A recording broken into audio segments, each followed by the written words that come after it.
Bueno, en esta sesión vamos a comentar el artículo de Kant a Peirce, la transformación semiótica de la lógica trascendental. Ya lo habíamos comenzado a trabajar sobre este texto, que me interesa mucho porque nos va a servir también para trabajar el texto final del libro, del segundo volumen del libro de Apple, de la transformación de la filosofía, este texto a priori de la comunidad de comunicación. Bueno, vemos acá, como hemos visto, la pretensión acá de Kant es recuperar a Kant, por las razones que vamos a apuntar, pero desde una perspectiva comunicativa, desde una perspectiva pues, de esta razón comunicativa, ¿no? De esta perspectiva intersubjetiva de la construcción del conocimiento. Como veíamos, Kant es un autor muy interesante porque, bueno, le interesa, entre otras cosas, examinar el problema de la posibilidad del conocimiento. Esa es una de las preguntas claves que se plantea Immanuel Kant, esto de la posibilidad del conocimiento. También una vía que va a plantear Kant, me parece bastante congruente también con las búsquedas de Apple, que bueno, Kant no se queda encerrado en un empirismo pues como muy limitado, aunque claro, le va a conceder una importancia pues a la experiencia en la formación de conocimiento, y eso le interesa mucho a Kant, porque como veremos en este siguiente artículo, que ya lo hemos venido planteando también, uno de los problemas que le preocupa a Apple es esta racionalidad científico-técnica, que es la prevalente en la modernidad industrial, y es, bueno, entre otras cosas, una racionalidad que, bueno, evidentemente va a desmarcarse de la ética, eh, pero también se queda como a cierto nivel inmediato en su relación con la realidad. Este nivel, este inmediatismo, podríamos decir, que observamos en los positivistas o en el mismo atomismo lógico, que es reducir el conocimiento simplemente a la búsqueda, a la verificación de la congruencia entre la proposición científica y un estado determinado de cosas representado por esta proposición científica o interpretado de alguna forma. Este empirismo resulta limitado para entender las condiciones que originan el conocimiento. Para Kant, era importante traer de la filosofía anterior el tema de la trascendentalidad, ¿no? La importancia que tiene pues este elemento trascendental, es decir, lo que va más allá de la vivencia estrictamente empírica. Y para Kant, el elemento trascendental está en las condiciones justamente del conocimiento. Es decir, si bien el conocimiento empírico es importante, pero no se basta a sí mismo. Anteriormente, es una condición sine qua non de cualquier tipo de conocimiento, una condición a priori de conocimiento empírico, son las categorías trascendentales del conocimiento. Es decir, son las que le dan forma, les dan una estructura, pues a lo que simplemente serían sensaciones que recogería pues, la sensibilidad humana. Estas sensaciones son articuladas en categorías trascendentales como el espacio y el tiempo, son categorías que están previas a la vivencia sensible del conocimiento, y eso para Kant es lo que va a ayudarnos a superar pues un empirismo demasiado limitado. Para Kant, como sabemos, es importante superar las dos limitaciones o las limitaciones de las dos grandes corrientes de pensamiento. Pues la limitación de un empirismo, pues limitado solamente pues, a eso, ¿no? A la mera experiencia sensorial, donde el riesgo sería caer en una especie de escepticismo. Pero también superar las limitaciones de una visión racionalista, como la visión cartesiana, por ejemplo, donde todo está fundamentado por estos elementos a priori. Bueno, Descartes habla mucho de eso, ¿no? Este conocimiento innato, ¿no? De estas ideas innatas, lo cual hace caer también en un dogmatismo. Entonces Kant logra hacer esta transformación filosófica, esta revolución filosófica, superando los elementos limitantes de ambas posturas. De tal manera, entonces, que el racionalismo toma este elemento trascendental a priori. El trascendental ya es una categoría muy kantiana, que es el que va a dar condiciones de posibilidad, lo que articula pues, el conocimiento que se va a generar mediante la experiencia sensible. De igual manera, a Apple le interesa pues una transformación filosófica en una vía pues similar, no exactamente igual, pero similar, dadas las circunstancias históricas en las que pues va a proponer su proyecto filosófico. Me refiero pues a las limitaciones de un positivismo que se queda en la inmediatez de los datos verificables y de posturas completamente, bueno, radicalmente idealistas, ¿verdad? Que no aterrizan en la realidad concreta. La forma de superar, sobre todo, las limitaciones de esta matriz de pensamiento positivista, cientificista, bueno, como queramos llamarle, donde la realidad se reduce a los hechos verificables, es mediante una recuperación crítica de Kant. Este hecho es, bueno, a mí me viene a la mente poderosamente, de una manera muy poderosa, el diagnóstico crítico de Acuría en algunos de sus textos, donde pues, critica la pretensión de ciertas filosofías o más bien de ciertos planteamientos científicos, de quedarse justamente en la inmediatez de lo verificable, cuando la realidad para Yacuría, como decía muy acertadamente, cuando la realidad es algo más que el dato estrictamente verificable, va mucho más allá de ello. Y de su manera, pues Apple también nos está diciendo esto. Es importante ante una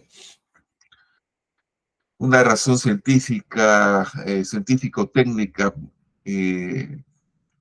positivista que confunde o que limita, eh, por ejemplo, el problema de la verdad con la verificabilidad empírica de los enunciados. Es importante recuperar este elemento trascendental de Kant. Porque eso va a permitirle a Apple, bueno, proponer una salida o una vía de reflexión en la cual pues será importante ahondar a fin de enfrentar las aporías o las contradicciones del gran problema histórico que a juicio de Apple es importante encarar. Y es esta encrucijada entre una razonalidad positivista, instrumental, eh, encerrada en este paradigma de lo verificable, donde la ética relegada a un segundo plano, un plano en el cual la, la ciencia no tiene ninguna palabra al respecto. Pero por otro lado, la necesidad de una ética universal. Y eso también es importante Kant, porque Kant plantea justamente algo que es sumamente precioso para Apple. Y es que la ética también puede ser algo, debe ser algo más bien universalizable. Los principios éticos deben ser universalizables. Y no por un mero voluntarismo pues sentimental del filósofo o del moralista, sino en virtud de la racionalidad humana. La formulación o una de las formulaciones del imperativo categórico es aquella la que dice más o menos, eh, bueno, que un criterio de decisión moral, criterio de decisión ética, es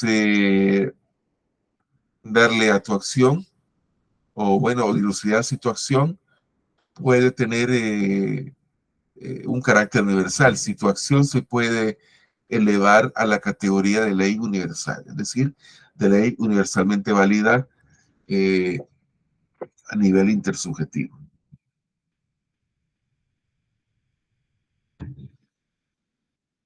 ¿Cómo vamos a operar esta transformación filosófica tan necesaria para Kant? Algo hemos comentado en las clases pasadas y quiero volver a esto porque me va a permitir articularlo con algo que viene después, que ya es una cuestión más específica de Peirce. Y es que es importante para Apple, como decíamos en su oportunidad, eh, constatar que en esa racionalidad científica hay una ausencia muy fuerte, una ausencia muy marcada, y es la ausencia de la intersubjetividad. Este paradigma o este problema, la manera que se enfoca el problema de la verificación de las proposiciones científicas, que conectar o vincular el lenguaje científico con los hechos o con cierta representación de los hechos, nos oculta justamente que hay un acuerdo intersubjetivo de los científicos como intérpretes pragmáticos de la ciencia. Es decir, como sujetos de la ciencia que no se puede reducir a objetos de la ciencia empírica. Estos sujetos eh, tienen este eh, carácter comunicativo, este carácter, pues, o este elemento propio de cualquier comunidad de comunicación. Hemos hablado también cómo la idea del falibilismo de Popper es importante porque lo que nos estaría diciendo desde el punto de vista que le interesa articular a, a Apple es que las proposiciones científicas están sometidas a debate, están sometidas a discusión, por definición. No hay como nadie se puede arrogar en la comunidad científica la pretensión de haber llegado a una verdad absoluta de las cosas, sino más bien todo conocimiento o toda proposición científica es provisional y está sometida a la discusión. Lejos de ser verificable, es decir, que bueno, vamos a confirmar que es cierta, está sometida a un proceso de falsación, ¿no? Un proceso de falsabilidad, como dice Popper, y eso le interesa mucho a Apple. Como el conocimiento, incluso el conocimiento científico, eh, pues es producto de un consenso, es producto de un acuerdo intersubjetivo que tiene que ver con ciertas condiciones comunicativas, con ciertas normas, con ciertos principios. Eh, También en este sentido, la ciencia no es inmune o no está ajena más bien, eso sería quizás lo más adecuado, no es ajena a esta idea de un marco o de un horizonte regulativo. Es decir, la ciencia no se queda realmente al nivel de los hechos verificables inmediatos, sino que tiene como una especie de horizonte regulativo, que es el de perfeccionar el conocimiento, de ir pues creciendo. eh, Popper plantea la idea justamente bueno, de la ciencia como un proceso progresivo, ¿no? Que va avanzando en la medida en que las proposiciones o las hipótesis científicas se ponen en discusión, y esto permite ir mejorando cosas, ir aproximándose, podríamos decir, pues a la verdad de las cosas, ¿no? A la verdad de la realidad, que bueno, eh, como Popper es sumamente consciente, eh, uno no puede pretender arribar a la verdad absoluta de las cosas.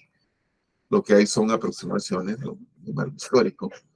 Eh, Aproximaciones que nunca llegan a coincidir, a fundirse pues en ese ideal de verdad. El ideal de verdad es como un horizonte, es algo que guía la acción científica, y esto es importante también rescatarlo para Apple. Esta idea pues de la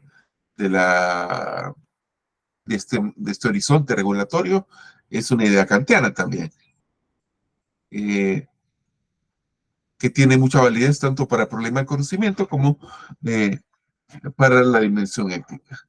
Kant aspiraba a que fuéramos eh, sujetos racionales, autónomos, de tal manera que en algún momento, bueno, idealmente, ¿verdad? Idealmente, ya no sería necesario, por lo menos ese sería el horizonte, ya no sería necesario el concurso de actores externos al sujeto para obligarlo a comportarse moralmente, o el Estado, o el derecho, etcétera, sino que el sujeto ya dueño de una madurez intelectual y por lo tanto moral, sería capaz de ser un sujeto autónomo a nivel ético, capaz de razonar por sí mismo, capaz de pensar por sí mismo y por lo tanto capaz de dilucidar qué es lo éticamente correcto en determinadas situaciones, ¿no? Aplicando estos conceptos, este ideal de universalidad.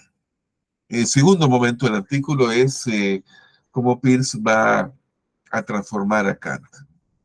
Eh, Hay cierta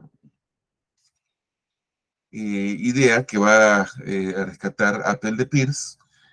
Eh, Su tesis es que Peirce va a operar una transformación semiótica de la lógica trascendental kantiana. ¿En qué sentido? Bueno, que para Kant, eh, pues lo trascendental, decíamos, eran estas condiciones a priori del conocimiento. Estas nociones a priori, como las nociones de espacio y de tiempo, que nos permiten ubicar el conocimiento empírico. Eh, Apple va a traer a la cuenta el hecho de que Peirce tiene este esquema triangular, pues del acto semiótico, este esquema del signo, bueno, el objeto, la realidad y el interpretante, ¿no? Es decir, la inteligencia, la mente, ¿no? El sujeto. Eh, este esquema, nos hace ver que, contrario a una lógica dual, tanto del signo lingüístico como del conocimiento. El conocimiento no se da solamente en la relación entre el signo, que sería la proposición científica, y la cosa o el estado de cosas, sino que esto está articulado precisamente porque existe un interpretante. Pero este interpretante no está solo, no está operando solo. Eh, Hay otro concepto peirciano muy interesante, que también es triádico, eh, que tiene que ver justamente con el signo. Ese es el concepto de primeridad, segundidad y terceridad. La primeridad, como cierto grado primero del signo, es el de la cualidad. Por ejemplo, eh, la cualidad de azul, por ejemplo. Eh, Eso es lo que se conoce como icono en la terminología de Apple, ¿verdad? Que implica un nivel de abstracción de las cosas, ¿no? Porque, claro, tenemos la idea de azul, pero el azul en la vida, pues en nuestra experiencia cotidiana no es algo que exista por sí mismo. Hay objetos que tienen el color azul. Eso es la primeridad. O lo primero, era la segundidad o lo segundo, eh, es este signo, el signo de la palabra azul, con objetos representados por él. Bueno, un vaso azul, una puerta azul, ¿no? Un cuaderno azul. Y la terceridad, o el elemento triádico, es el símbolo convencional, es decir, el cuaderno azul. Ya hay una unidad, ya hay una conjugación entre el azul de la primeridad, el cuaderno azul de la segundidad, pero quien hace esta relación es el interpretante, es el sujeto. Es lo que se conoce, lo que Peirce va a denominar representación. La representación, es decir, la síntesis de la primeridad y la segundidad, pues la hace el interpretante, la hace el sujeto. Estos niveles, que implican niveles más abstractos o más concretos, tienen que ver, son importantes para a partir de las categorías peircianas, releer a Kant. Apple dice que Kant está siendo releído y reinterpretado por Peirce, porque acá el elemento trascendental está dado justamente en el lado de la terceridad, en el lado de la representación. Estos elementos abstractos, el azul, por ejemplo, eh, realmente no es algo que surja de la nada. Kant nos hacía ver, y eso también le interesa pues, releerlo, Apple de cierta manera. Kant nos hace ver eh, en ese su giro copernicano del conocimiento, eh, que el conocimiento en la realidad no se da en vacío. El conocimiento de las cosas las hace el sujeto. No es tanto como planteaba una epistemología pues, anterior, tanto la adecuación del sujeto al objeto, sino cómo el objeto está siendo perfilado, está siendo configurado por el sujeto, ¿no? Por la inteligencia, de alguna manera, ¿no? O por el interpretante peirciano, es el que hace que funcione el signo, que bueno, que por otro lado es una creación pues de sujetos racionales. Eh, Ese aspecto es interesante para Peirce y evidentemente para de lo que habríamos de tener mucho cuidado es en considerar que no se puede ver a este sujeto, el sujeto que hace esa síntesis kantiana, o al interpretante de Peirce, pues como un sujeto aislado, ¿no? Como un sujeto solipsista. Bueno, es una cuestión que veíamos que para Apple es importante superar. Eh, de alguna manera, Kant nos da indicios para superar esto, ¿no? Porque cuando nos habla de los criterios de universalidad ética, nos está diciendo eh, que una máxima ética pueda ser aceptada por otros sujetos racionales, no solamente para mí como un sujeto solicista o solitario, ¿no? Sino que para sujetos racionales. Eh, Ciertamente para Peirce, y eso marca una distancia entre el semiólogo y el filósofo prusiano, y como lo dice Apple, no se puede aceptar esta distinción kantiana entre objetos conocibles del mundo fenoménico y cosas en sí, a las que se supone fundamentalmente incognoscibles, aunque también pensarlas como existentes. Es decir, recordemos cómo para Kant eh, que encara el problema de los límites del conocimiento, que me es posible conocer. El ámbito de las cosas en sí está vedado al alcance del conocimiento humano. Las cosas en sí serían, bueno, lo que son las cosas sin la mediación de la inteligencia humana, que es la que configura para Kant los objetos del conocimiento. Eso no se podría saber. Transformando esta idea desde la perspectiva de Apple, eh,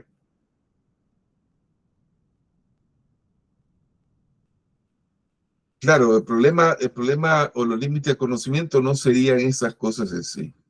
Evidentemente, para Apple, para ese modelo de razón comunicativa, appeliana, los conocimientos se construyen en una comunidad eh, intersubjetiva, en una comunidad de comunicación. Pero lo que es inalcanzable es la verdad total de las cosas. Eso es inalcanzable, se tiene como un proyecto en el largo plazo. Bueno, el traductor del texto, y usted va a encontrar esa expresión inglesa en el texto de Apple, traducido al español, in the long run, ¿no? En el largo plazo, ¿no? Eh, con ese elemento de carácter falibilista. Eh, es importante acá, entonces, eh, rescatar para Apple el hecho de que para Peirce no hay una división entre una comunidad o una división más bien entre, vamos a usar terminología kantiana, entre la razón teórica y la razón práctica. La razón teórica es la razón científica. Pues bueno, la razón aplicada al conocimiento de las cosas, conocimiento de la realidad. La razón práctica es la ética. Para Apple resulta muy interesante cómo tanto para Peirce como para Kant no hay un deslinde entre razón práctica y razón ética.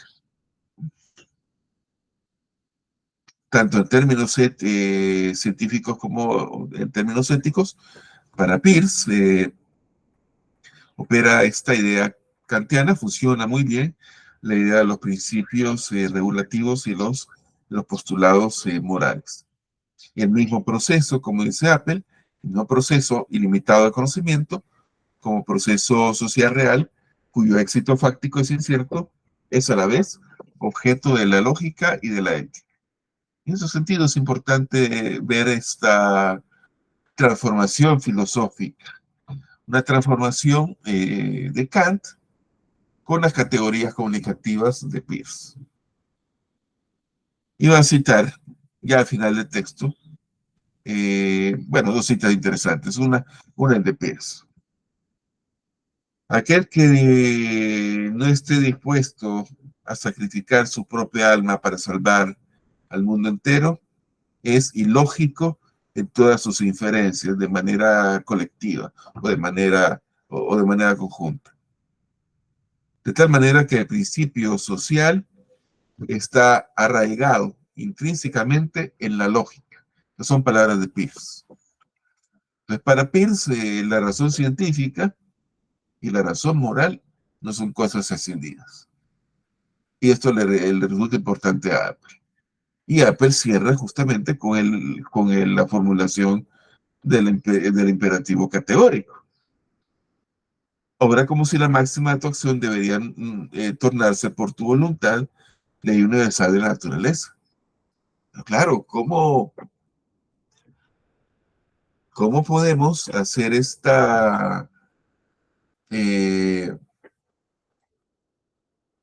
ejercicio de razonamiento moral de otra forma que no sea intersubjetiva?